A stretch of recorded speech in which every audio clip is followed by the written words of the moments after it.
guys, welcome back to my channel, and today I'm going to show you how to draw bodies with a simple tutorial. So first, you guys need an eraser and a pencil in order to start.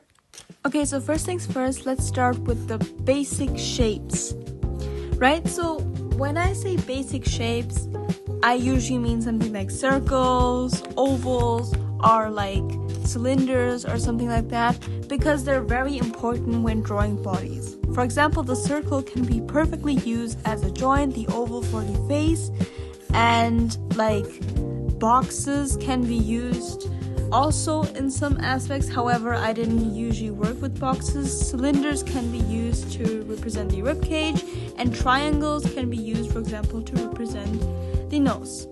So as I mentioned earlier, they can be used to simplify body parts since they help a lot, and they can also, break down this complex procedure or these complex body parts. Now, some of these basic shapes can also represent specific body parts or illustrate specific body parts or like specific elements. For example, as I mentioned earlier, the circle can be represented or can be used as a joint, or can like illustrate how a joint works, because our joints are also pretty flexible and can move in various directions, and same goes for circles.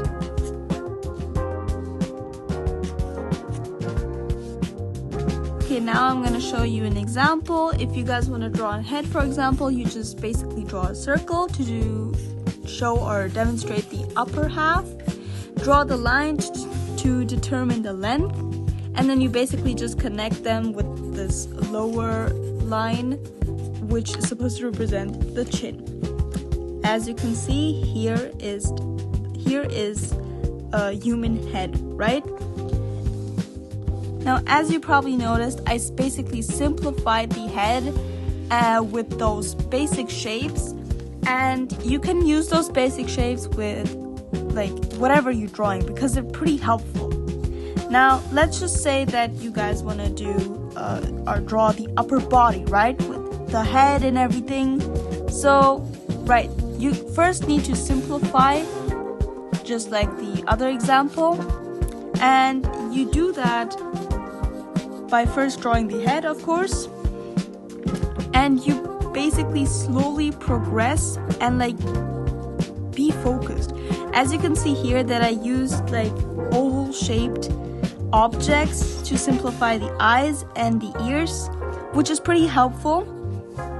And as you can see for the rib cage, so first I drew a line, right, to determine the length and to give me an orientation. And now I'm just going to draw the rib cage with these basic shapes. You can also draw the rib cage directly. However, if you guys are still feeling a bit confused, you can also just use a cylinder as a rib cage. Me, for example, I just directly draw the rib cage right there, and yeah.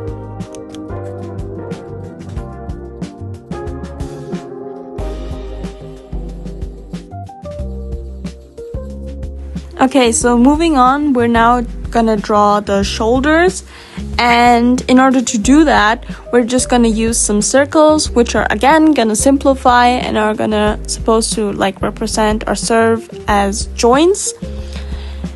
Exactly. And now in order to draw the lower half of the upper body, like where the stomach and everything is, I basically just use cylinders, and also like simplify like the poses or the body parts by just drawing lines or by sectioning them and dividing them in 3 parts, because again, this is much easier for me, and then I have like a better control, or I know where the parts are gonna be, and basically by dividing them I also simplify, which is easier.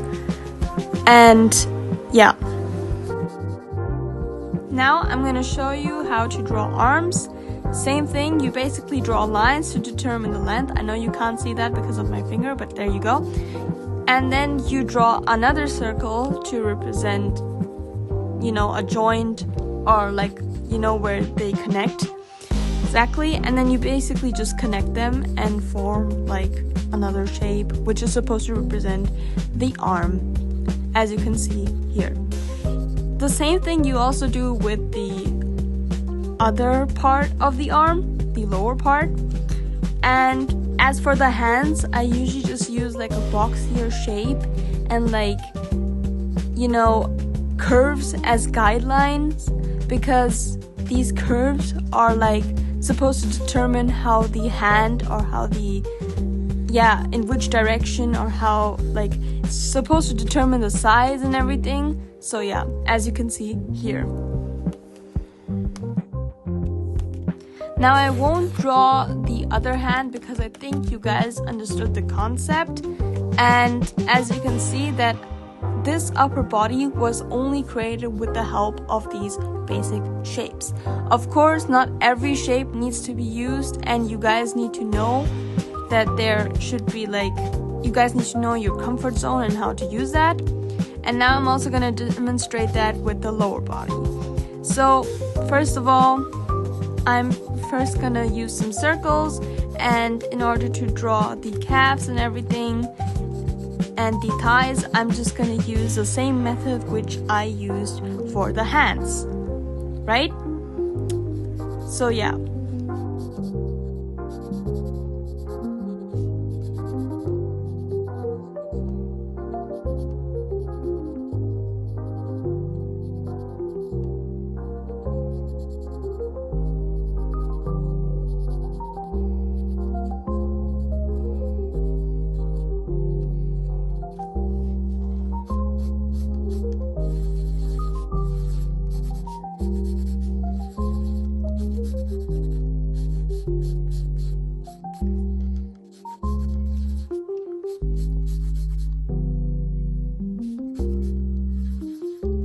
Okay, so now that I drew the thighs, right, I'm gonna use the same method for the calves. So what I'm gonna do is basically use the circles as joints, and the lines are supposed to determine the lengths.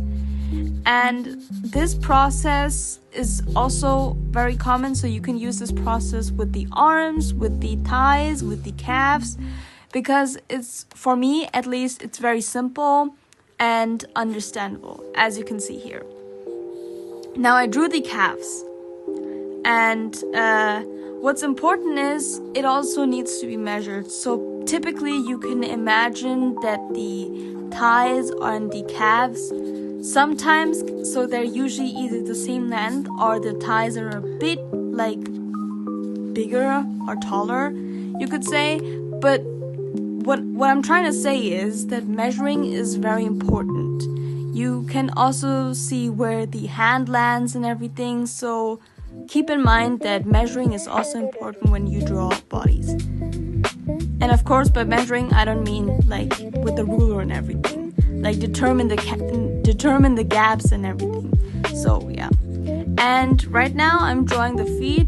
I'm gonna use the same method, dividing it into groups as I did with the upper body, and as you can see that it's very helpful. So yeah. Okay, so moving on now, I will tell you about the action lines. Some of you might have probably heard of it. So the action lines, what do they do? The action lines are basically like curves or lines, you could say, and they basically determine the way or in which direction the person or the character moves. So they determine the action. For example, if a person is jumping, then they determine this action by showing us in which direction or how they move, right? And sometimes they can also represent like body parts or like specific elements. For example, some action lines can also represent the spine, and you can see that in a few examples, which I'm gonna list later. And the action lines can not only be used for like spine or something, they can also be used for arms, for hair, for everything. So basically like objects or people or creatures which are moving. That's why they're called action lines.